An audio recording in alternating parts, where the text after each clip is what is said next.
Assalamualaikum warahmatullahi wabarakatuh.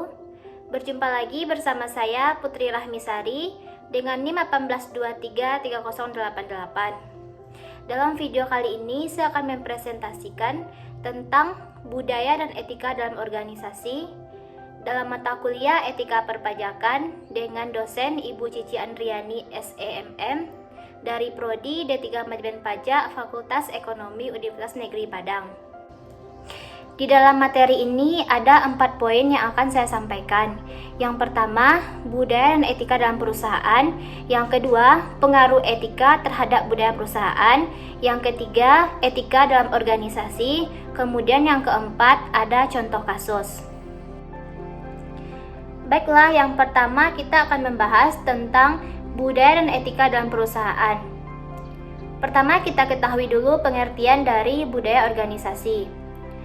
Budaya organisasi adalah nilai dan keyakinan bersama yang mendasari identitas sebuah organisasi atau perusahaan. Yang mana norma dan etika budaya organisasi itu terdiri dari jujur. Jujur artinya tidak berbohong dan tidak curang. Kemudian ada sifat adil. Adil dalam artian bijaksana, arif, dan tidak diskriminatif. Kemudian ada tepat janji, komitmen, fakta integritas, taat aturan, dan bertanggung jawab. Adapun fungsi utama budaya organisasi. Fungsi utama ini terdiri dari 2. Yang pertama, sebagai proses integrasi sosial, yaitu budaya organisasi ini sebagai pemersatu setiap komponen internal dalam organisasi atau perusahaan. Kemudian, fungsi yang kedua adalah sebagai proses adaptasi eksternal, yaitu budaya organisasi berfungsi sebagai sarana untuk menyesuaikan diri dengan lingkungan di luar organisasi. Selanjutnya ada yang namanya tingkatan di dalam budaya berorganisasi. Menurut pendapat salah satu ahli yang bernama Chen tahun 2004 mengatakan bahwa tingkatan budaya dalam organisasi ini terbagi dalam 3. Yang pertama, budaya organisasi yang tanpa atau visible. Apa sih visible ini? Visible ini meliputi cara berpakaian, simbol-simbol fisik, adapun perayaan atau seremonial, dan kemudian ada yang namanya tata ruang kantor. Tingkatan yang kedua ada yang namanya budaya organisasi yang tidak tanpa atau invisible. Invisible ini meliputi etika seseorang seperti disiplin dan makna prestasinya. Kemudian tingkatan ketiga ada yang namanya keyakinan dan asumsi-asumsi dasar. Keyakinan yang paling atau asumsi dasar adanya ungkapan bahwa keyakinan di dalam satu perusahaan mengungkapkan bahwa atasan itu tidak pernah salah, kemudian bawahan itu selalu salah, dan konsumen itu adalah raja. Selanjutnya, mengembangkan etika di tempat kerja.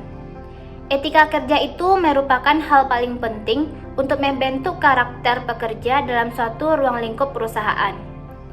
Bagaimana cara mengembangkan etika di tempat kerja ini? Ada beberapa tips dalam mengembangkan etika di tempat kerja. Yang pertama, menerapkan tingkah laku etis sebagai seorang pemimpin. Yang kedua, penyaringan karyawan di dalam seleksi. Dan yang ketiga, mengembangkan kode etik perusahaan dan kemudian menyediakan pelatihan etika bagi karyawan. Yang keempat, memberikan dukungan terhadap perilaku-perilaku yang etis. Dan yang terakhir, menerapkan etika di dalam kehidupan sehari-hari. Setelah kita membahas pengertian dari budaya organisasi, selanjutnya ada yang dinamakan karakteristik di dalam budaya organisasi. Karakteristik ini terdiri dari 6. Yang pertama adalah inovasi dan pengambilan resiko. Dengan artian, mencari peluang yang baru dan berani untuk mengambil resiko. Yang kedua, stabilitas dan keamanan. Hal ini mengantisipasi kejadian-kejadian yang akan terjadi di masa yang akan datang. Yang ketiga, reward atau pemberian penghargaan kepada orang lain. Kemudian yang keempat, orientasi hasil. Artinya memberikan perhatian dan harapan yang tinggi terhadap hasil pencapaian. Yang kelima, kolaborasi tim. Artinya bekerja sama yang terkoordinasi untuk membentuk atau mencapai tujuan dari perusahaan. Dan yang terakhir, ada yang dinamakan keagresifan dan perjuangan. dengan artian adanya tindakan tegas untuk berkompetensi di dalam mencapai target perusahaan. Di dalam berorganisasi ini ada banyak hal yang harus kita pertimbangkan, karena pada dasarnya kita memerlukan etika di dalam berorganisasi seperti yang kita bahas dalam materi minggu pertama. Adanya etika dalam organisasi ini akan mempengaruhi interaksi individu di dalam berorganisasi. Hal ini akan saya sampaikan dalam interaksi antar individu di dalam berorganisasi. Ada 4 hal yang akan saya sampaikan. Yang pertama adalah menghargai setiap individu di dalam perusahaan. Kemudian yang kedua, membangun komitmen serta memperlakukan orang tanpa adanya perbedaan agama, suku, ras maupun budaya.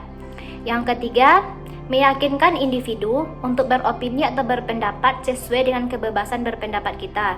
Kemudian yang keempat, memberikan peluang kepada individu-individu lain untuk konsisten dengan sesuai visi dan misi dari perusahaan. Pembahasan kedua mengenai pengaruh etika terhadap budaya organisasi. Bagaimana sih pengaruh budaya etika ini terhadap budaya organisasi? Etika pada dasarnya adalah standar atau moral yang menyangkut benar atau salah, baik atau buruk dalam suatu perusahaan yang menyangkut hubungan antara karyawan dengan perusahaan yang menjadi satu kesatuan di dalam lingkungannya. Ada beberapa hal yang harus kita pahami mengenai etika ini. Yang pertama yaitu etika seseorang dan etika perusahaan adalah satu kesatuan yang menjadi perilaku organisasi. Yang kedua, etika menjadi stimulus dalam peningkatan kinerja perusahaan. Yang ketiga, etika seseorang berpengaruh signifikan menjadi manajer dalam pengambilan keputusan dalam perusahaan. Yang keempat, kepekaan seseorang terhadap masalah etika dipengaruhi oleh lingkungan sosial dan budaya perusahaan. Dan yang terakhir, pengaruh perusahaan menjadi lebih baik atau perusahaan menjadi lebih baik ketika etika lingkungannya lebih baik pula. Selanjutnya, pembahasan ketiga mengenai etika organisasi. Apa sih pengertian dari etika organisasi ini? Etika organisasi adalah menekankan perlunya seperangkat nilai yang dilaksanakan setiap anggota yang berkaitan dengan sikap hormat, kejujuran, keadilan, dan tanggung jawab. Ada beberapa etika organisasi dalam perusahaan. Yang pertama yaitu hubungan organisasi dengan karyawan. Contohnya, penarikan tenaga kerja, penggajian, pemberhentian kerja, dan kebebasan berpribadi. Yang kedua, hubungan karyawan dengan organisasi. Contohnya adalah organisasi dan kejujuran atau konflik kepentingan serta kerahasiaan. Yang ketiga, hubungan organisasi dengan pihak luar yang terdiri dari misalnya pelanggan atau konsumen, pesaing atau pemegang saham, pemerintah, kemudian ada pemasok dan masyarakat di sekitar. Pembahasan terakhir yaitu contoh kasus dalam etika dan budaya organisasi. Ada beberapa contoh kasus yang saya sampaikan. Yang pertama, etika terhadap buruh pekerja yang terjadi dalam manajer bisnis telepon genggam perusahaan Benki di pabrik Jerman. Kemudian ada kasus kedua mengenai kasus manipulasi laporan keuangan PT KAI. Kasus ini terjadi dan berkaitan dengan pelanggaran kode etik akuntansi.